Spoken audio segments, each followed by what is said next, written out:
Manchester United stunned Chelsea 2-1 at Old Trafford. Eventful game, eventful first half, really.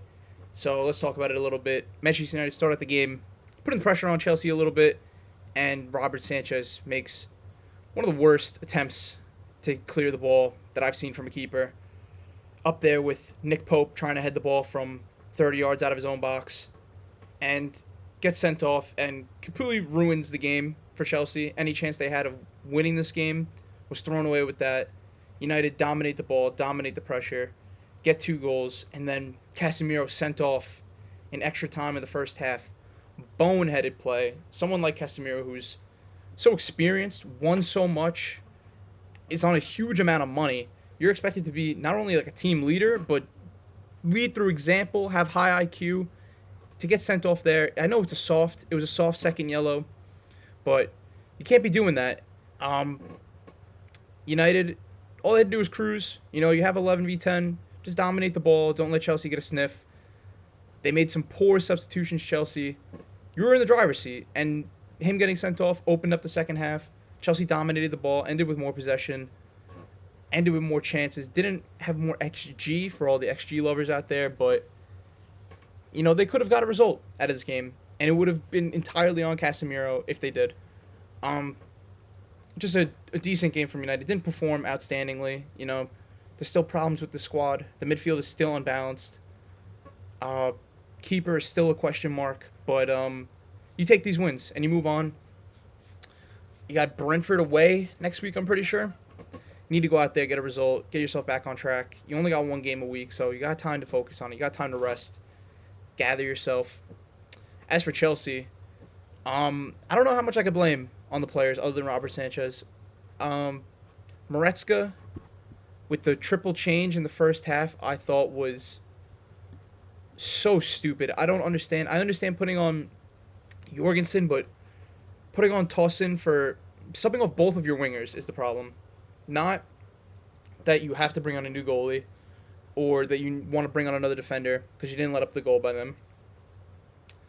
But why would you bring off Pedro Neto and Estavio, the two people that on the break would be the strongest for you? Someone who people with speed that can just take a man on, have a shot, and get you a goal in this game. I didn't really understand. I think Maresca completely lost his head. And then Cole Palmer gets subbed off with an alleged injury. If he is injured, I understand it, but bring on Andre Santos would have made sense if you didn't bring off Neto and Estavio. I thought this was a perfect time to bring on Tyreek George or Garnacho, and he doesn't, because you can just put João Pedro in the 10. He was up there by himself, and he didn't have a poor game. I thought he was kind of willing the team up the field a lot of the time, taking people on, beating them. It just didn't make any sense. And then after Casemiro's second yellow, after the red at halftime, I don't understand why you don't bring on another attacker for a defender. It's a 10-on-10.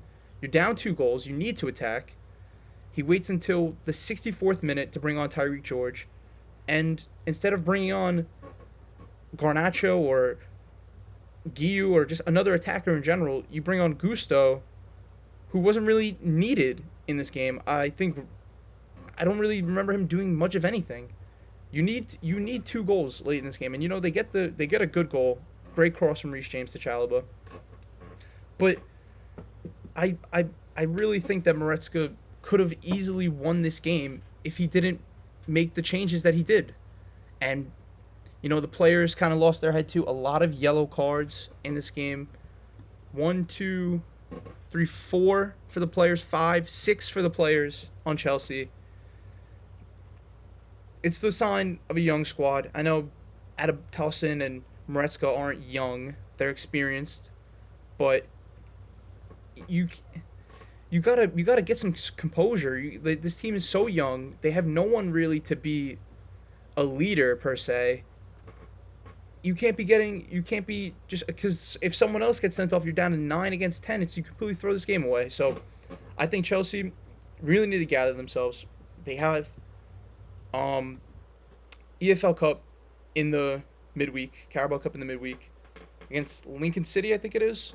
And they have a huge squad, so they can rotate. They can bring in some people. Jorgensen will probably play that game.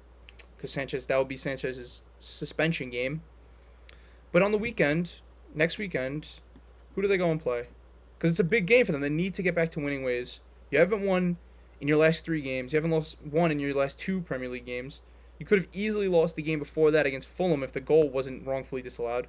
You have Brighton, a team that Chelsea destroyed last year when they went away to them with Cole Palmer's 4 goals. Hopefully for them, Palmer's fit to play. And then you have Champions League midweek. You need to gather steam before the Liverpool game. You have Brighton, who are a tough team, who just got a result against Spurs. And if Van Hecke didn't score that stupid own goal, they would have won that game. They already came off of beating City. Benfica, who is not an easy team, a team that also, I believe, are they coming off a win, Benfica? No, they lost to oh yeah, they got upset by Karabakh. They played a terrible in that game, but it's still not an easy game. And then you have Liverpool, the team that hasn't lost a game in any competition this season. They're 6 for 6. They can go band for band with anyone on any goal. So, tough run of fixtures coming up for Chelsea. Nottingham Forest away after that, after the international break. They need to get back on track. They need to look like a serious team. This is why, over the summer, people said you need to bring in not only a defender, which maybe the defenders aren't the biggest issue, despite Chalobah playing Bruno and Sesko onside for the first goal. You need to bring in a goalie, and they cheaped out on Mike Mignon, who's an experienced, maybe not one of the top goalies like a Donnarumma or an Alisson or a Courtois, but he's in that level right below where he's experienced. He's won the league with Milan. I think he might have been on the Lille team that won the league. He's a France starting goalie. He wouldn't have gotten that red card today. He probably would have kept one of the 2 goals out against Brentford. And down the line, it's only September. It's mid-September or late September. Who's to say that Sanchez doesn't mess up even more? And who are you going to look to on the bench for him? Jorgensen looked awful on the second goal. Awful. I mean, personally, I thought they shouldn't have gotten rid of Petrovic. I thought if he should have been given a chance as a starting goalie. He did well at Strasbourg last year. But that's on the board. That's on them. We praise Chelsea for how much money they make, bringing in great young talent, but this is a season that they're supposed to be getting to that next level, challenging for the Prem, challenging for the big trophies, not the Conference League and the Club World Cup. No disrespect to those trophies, but you're in the Champions League, you're in the Prem as it's basically a secured top 4 team going into the season. I still think they'll get 4th. I think that's where I predicted them. But it's going to be tough because Spurs, despite drawing today, look very good. Arsenal still look good. Liverpool, perfect from right now. Manchester City, you can't count them out. I don't care if they lost 2 games this season. They're a tough team. So, yeah, great result for United. Chelsea need to shift back into gear and get a win under their belt going into this next couple fixtures.